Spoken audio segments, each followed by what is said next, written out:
ఇక ముప్పు తప్పేదేలా నగరాలు పట్టణాల్లో వానాకాలం గుబ్బులు లోతట్టు ప్రాంతాలను ముంచెత్తున్న నాలాలు అని చెప్పేసి ఏడవడతా అన్నీ ఎందుకు ఇట్లా ఇదంతా కూడా జరుగుతుందంటే అసలు యాక్చువల్గా దీనికి కారణం ఏంటి అంటే అది ఒకసారి ఇక్కడ మడికొండ దగ్గర వరంగల్ పక్కకున్న కాజీపేట పక్కకున్నటువంటి మడికొండ దగ్గర ఎవరు కాళోజీ ఉంటాడు, కాళోజీ నారాయణరావు. అయితే ఆయన ఇల్లు కట్టుకున్నాడు, ఒకటి మడికొండ దగ్గర ఇల్లు కట్టుకున్నట. కట్టుకున్న తర్వాత ఇక ఒక వాచ్మెన్కి ఇట్లా వచ్చేసి, సార్ మన ఇంట్లోకి మొత్తము ఈ పాములు వస్తున్నాయి, తేలు వచ్చి పడవుతున్నాయి, ఇవన్నీ వస్తున్నాయి సార్, ఇవన్నిటిని మొత్తం చంపేయాలి, ఇవన్నీ కూడా తీసేసేయాలని అంట. అరే ఏంద్రా బాబు నువ్వేం చెప్తున్నావు? ఇప్పుడు అవి ఉండే చోటికి మనం వచ్చినాం, మనముండే చోటికి అవి రాలే, మనుషులుండే చోటికి అవి రాలేదు. అవి ఉన్న చోటుకు అంటే గుట్టలల్లో చెట్లల్లో మనం వచ్చి ఇండ్లు కట్టుకుంటున్నాం కాబట్టి అవి ఏడిపోతాయిరా, కాబట్టి అట్లా వచ్చినాయి అని చెప్పేసి అన్నాడంట. ఎవరు? కాళోజీ నారాయణరావు. అంటే అసలు యాక్చువల్గా ఇప్పుడు ఏం జరుగుతుంది, ఎందుకు ఇట్లా ముంపు ప్రాంతాలు లోతట్టు ప్రాంతాలు మొత్తం ఇట్లాంటి మునిగిపోతున్నాయి అంటే ఏవైతే చెరువులు కుంటలు ఉంటే వాటిని కబ్జా పెట్టేసి అందులో ఇల్లు కడుతున్నారు. ఇప్పుడు మా వెనక దీని వెనుకున్నదిగా మా ఆఫీస్ వెనక నల్ల చెరువు ఉంటుంది, ఉప్పల్ నల్ల చెరువు. ఈ నల్ల చెరువులో మొత్తం తవ్వినరు అటు ఇటు చేస్తూ ఉన్నారు, రకరకాలు చేస్తుంది. దాని అంతా మొత్తం కథ ఎట్లుంటుంది అంటే చేసుకుంటే మెల్లే దగ్గర తీసుకొచ్చేసి చేసిరు, ఆల్రెడీ ఇప్పటికే చేసిరు. ఆడ మధ్యలో గుడి కట్టినరు.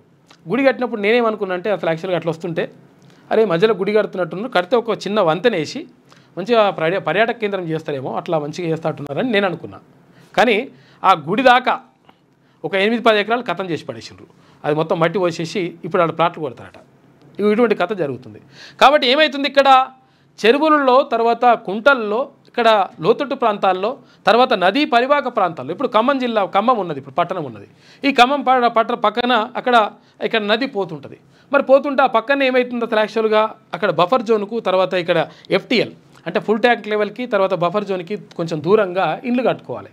కాకపోతుందంటే బఫర్ జోన్లోనే FTLలోనే కనీసం ఇంకా ఫుల్ ట్యాంక్ లెవెల్ ఏవైతే నీళ్ళు వస్తాయో, లాస్ట్ నీళ్ళు వస్తాయో ఆ నీళ్ళు వచ్చే కాడే కట్టొద్దు అసలు యాక్చువల్గా, అనలే కట్టిపడేసిండ్రు. ఇప్పుడు ఏమవుతుంది, లోతట్టు అంటే ఒకవేళ బాగా వర్షాలు వచ్చినప్పుడు అక్కడ నది పొంగినప్పుడు ఆటోమేటిక్గా ఇళ్ళకి నీళ్ళు వస్తున్నాయి, ఇళ్ళు మొత్తం మునిగిపోయినాయి. మొన్న చూసినాం మనం. ఇట్లా చాలా చోట్ల జరుగుతుంది.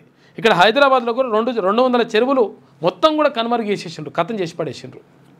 కాబట్టి ఇట్లా ఎందుకు జరుగుతుందంటే వానాకాలం వచ్చిందంటే ముప్పు తప్పేట్లేదంటే ఎట్లా తప్పుతుంది? ఇంకా వానాకాలం వచ్చిందంటే చాలు రాష్ట్రంలోని పలు నగరాలు పట్టణాల్లోని అనేక కాలనీలు ప్రజల ముంపు భయంతో వణికిపోతుంటారు. నాలాలు కాలువలు పొంగి పొర్లుతుండడంతో ఆయా ప్రాంతాలు ముంపు బారిన పడుతున్నాయి. వరంగల్, కరీంనగర్, నిజామాబాద్, ఖమ్మం కార్పొరేషన్లు పలు పురపాలికల్లో పరిస్థితి దారుణంగా ఉంటుంది. నాలాల్లో పూడిక తీయకపోవడం, వాటిని తగిన విధంగా విస్తరించకపోవడం, సరైన నిర్వహణ పర్యవేక్షణలేమితో వర్షాలు కురిసినప్పుడు వాటిలో నీళ్లు పొంగి ప్రవహిస్తున్నాయి. ఈ క్రమంలో పలు ప్రాంతాలు ముంపునకు గురవుతున్నాయి. రాష్ట్రంలోని సగం కంటే ఎక్కువ పురపాలికల్లో ఏటా వర్షాకాలంలో ఇదే పరిస్థితి. మరోవైపు పలు చోట్ల నాలాలను ఆక్రమించి నిర్మాణాలు చేపడుతుండడం, ఇక అంతర్గత డ్రైనేజీల్లో పూడిక తీయకపోవడంతో ముప్పు మరింత పెరుగుతోంది. అయితే మామూళ్లకు తలొగ్గడం, రాజకీయ ఒత్తిళ్లు తదితర కారణాలతో కొన్ని చోట్ల అధికారులు ఆక్రమణలపై దృష్టి సారించలేకపోవడం అని చెప్పేసి తెలుస్తూ ఉంది. ఇప్పుడు ఏమంటారంటే ఒక సామాన్యుడు పోయి అడిగితే 1,00,000 కారణాలు చెప్తారు. ఇది కాదంటే అది కాదంటే ఇది, మొత్తం మీద రకరకాలు పెట్టేసి తిప్పలు పెట్టి ఏం చేయాలన్న నాయన అర్థం కాక ₹4 అమ్మాయిలు చెల్లిస్తే లక్షలు. ఇక్కడ సిటీ ప్లానింగు, తర్వాత ఈ టౌన్ ప్లానింగ్ ఉంది కదా, ఈ సిటీ ప్లానింగ్ టౌన్ ప్లానింగ్లో జరుగుతున్నటువంటి అవినీతి మామూలుగా ఉండదు లెక్క.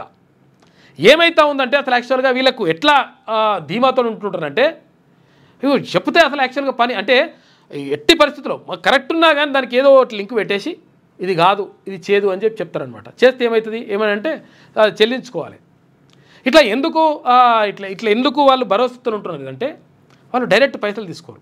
ఏమవుతుందంటే ఇక్కడ ఎవరు వాళ్ళు ఉంటారు, ఏది వాళ్ళని ఏమంటారు, అప్లై చేసే వాళ్ళు ఉంటారు. ఆ అప్లై చేసేటోళ్ళ దగ్గరనే వాళ్ళతో మొత్తం లింకులు పెట్టుకొని డైరెక్ట్ ఈ దానికి ఇంత అని చెప్పేసి రేట్లు పెట్టేసి డైరెక్ట్ వాళ్ళ ద్వారా తీసుకుంటారు. లేకపోతే వీడు పని చేయడు, ఇక ఎట్టి పరిస్థితుల్లో పని చేస్తలేరు.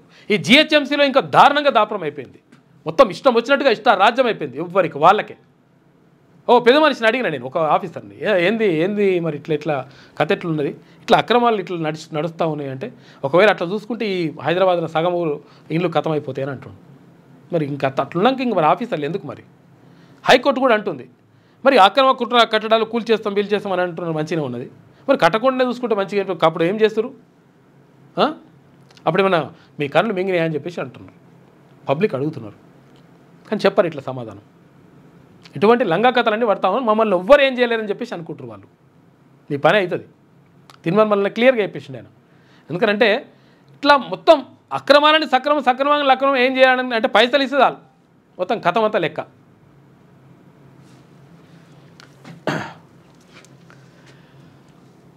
ఇది వరంగల్లోని బొందివాగు నాల నగర శివారులోని సుమారు 20 చెరువులు మత్తడి నీళ్ళన్నీ ఇందులో వస్తాయి. అయితే 2021లో భారీ వర్షాలకు ఈ నాలా పొంగి 200 కాలనీలు నీట మునిగాయి.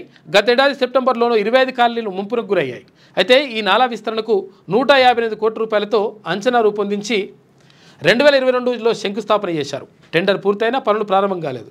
కొత్త ప్రభుత్వం వచ్చాక డిజైన్ మార్చడంతో పాటు మరింత విస్తరించేందుకు అంతే అంచనాలతో ప్రతిపాదనలు రూపొందించారు. గతేడాది పనులకు శంకుస్థాపన చేశారు. త్వరితగతిన పనులు పూర్తి చేయాలని చెప్పేసి స్థానికులు కోరుతున్నారు. చూసుకో పరిస్థితి ఎట్లున్నదో. కాబట్టి ఇట్లున్నది, దారుణంగా ఉన్నది పరిస్థితులు. ఇక ఇజ్రాయెల్ వర్సెస్ ఇరాన్ మంట పెడుతున్నాడు ట్రంప్. ఇట్లున్నది కథ.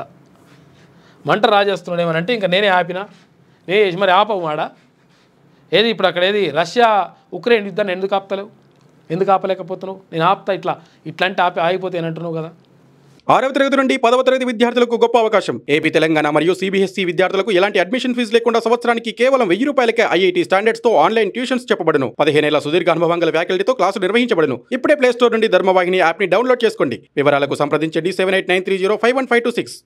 లేటెస్ట్ న్యూస్ తెలుగు మరియు ఇంగ్లీష్ అప్డేట్స్ కోసం ఇప్పుడే క్యూన్యూస్ అఫీషియల్ యాప్ ని ప్లే స్టోర్ నుండి డౌన్లోడ్ చేసుకోండి. సరికొత్త సమాచారాల కోసం క్యూన్యూస్ వెబ్సైట్ ని ఫాలో అవ్వండి. ఛానల్లో ప్రాంతీయ, జాతీయ, అంతర్జాతీయ వార్తలు వీక్షించండి. లైక్ చేయండి.